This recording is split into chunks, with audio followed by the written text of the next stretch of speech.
নমস্কার বাঙালি, রাধে রাধে। আজ কালিনারপুরে চলে এসেছি। কালিনারপুরে এসে তোমাদেরকে লালগোলা প্যাসেঞ্জার ট্রেনটিকে দেখাবো।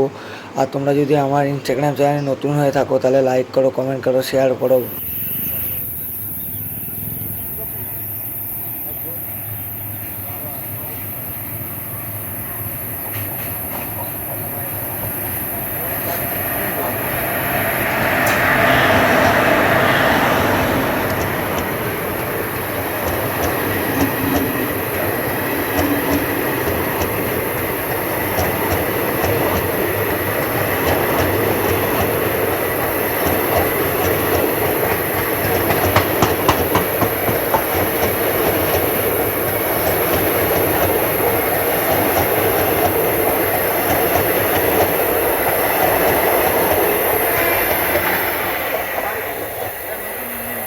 বাড়ি ছাড়লে